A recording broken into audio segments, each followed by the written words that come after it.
Hey FPL managers, welcome to the channel. It's Gameweek 4 and we have got some quick tips to help you dominate your fantasy Premier League team this week. Let's dive right in. First up, our differential pick of the week. With just 2.1% overall ownership, Orson Edouard could be your secret weapon this week. He has been providing some decent numbers against difficult opponents. Palace have a really good fixture against Wolves who are struggling this season and are possibly in for a relegation battle. At just 5.5 mil, a really cheap forward and very much nailed on in this Palace attack. He has produced an expected goal involvement of 1.90 in these 3 matches, so keep an eye on him. Now let's talk about captaincy. The selection of a captain can make or break your game week. While talking about captaincy, the obvious name that pops out in my head is Erling Haaland, who probably everyone will be captaining it again. Against the worst defense in the league this season, how can anyone look elsewhere? Although he did miss the penalty in his last game and cost us a few points, he should still be on the penalties and is the best goal scorer in the league. With Haaland firing on all cylinders, everyone seemed to forget about how good and consistent Salah is. With lack of many premiums this season, Salah can be a serious option for captaincy this game week against Aston Villa at Anfield. Despite going under radar, Salah has goal contributions in each of his last 9 Premier League matches. With cheap players in other areas doing really well, he is quite affordable and he never blanks. So if you are bored of captaining Haaland every week, Mo isn't any bad. From now on, it's for brave hearts only. Coming off a stellar performance against Luton Town, Raheem the Dream looks like a very seductive option for the armband this week against Nottingham Forest at home. Coming in at just 7.1 mil, the route to bring in Sterling are pretty easy. With huge upside and red hot form, do not ignore Raheem Sterling. Alvarez seems to be pretty nailed on for the season, especially after the long-term injury to Kevin De Bruyne. If anyone else is tired of counting every time Haaland touches the ball, then Alvarez just might be an effective fix. At just 6.6 mil and facing Fulham up next at home, Alvarez has a huge upside.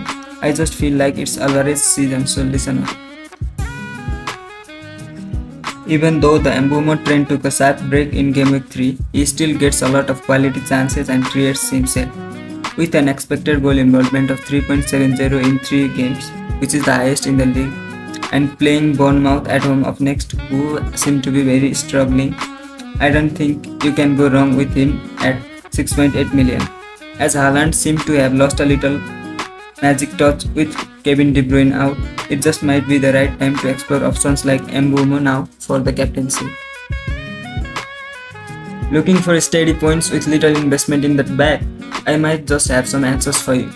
The worst attacking team in the league, Wolves, are facing Crystal Palace up next. Anderson seems to have the most attacking threat among all the Crystal Palace defenders, and he is as nailed on as it gets.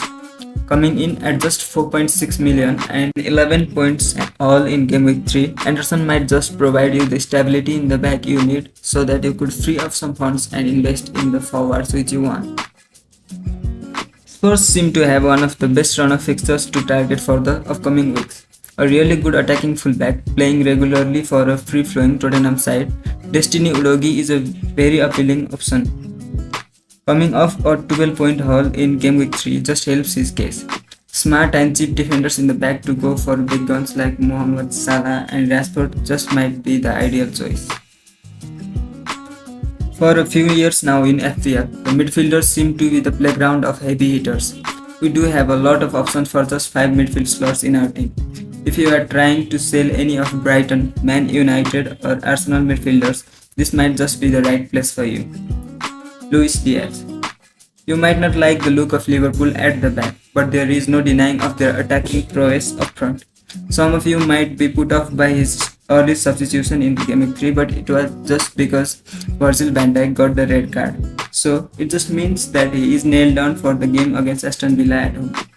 He has scored in each of the first 2 games for Liverpool, and in the 3rd game he got substituted early.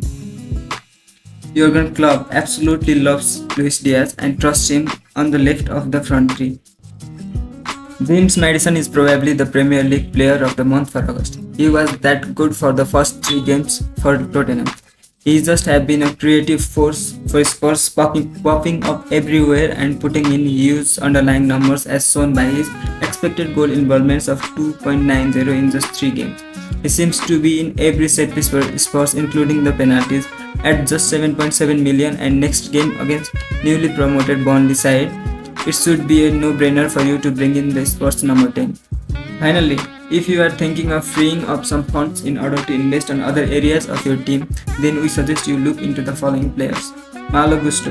After his 14 points haul against Luton Town in Gameweek 3, he seems to be very popular cheap defender for every FPL manager, and for a very good reason. He comes in at just 4.1 million, which is 1.7 million cheaper than his teammate Chilwell. Chelsea looks solid defensively, and Gusto is pretty much nailed on at the right side of the defense. And at least until Rhys James comes back, he seems to be the preferred. And this one is very interesting. Pape Sarr. Not a lot of 4.5 million midfielders are regular starter for a club of stature of Tottenham Hotspurs. So Pape Sarr might just be the guy occupying the 5th midfield slot for you, so that you can go for someone like Salah or Rashford. He has been involved in a few Spurs goals already this season, and the Ange Postecoglou system might just suit him enough. And he seems to be involved in attacking areas, so this is just another positive for a 4.5 million midfielder. Well, that's a wrap for our Gameweek 4 FPL tips. Remember, these are just quick suggestions, so do your own research before making decisions. Drop a like if you found this video helpful, and don't forget to subscribe for more FPL insights. Good luck, managers. See you next time.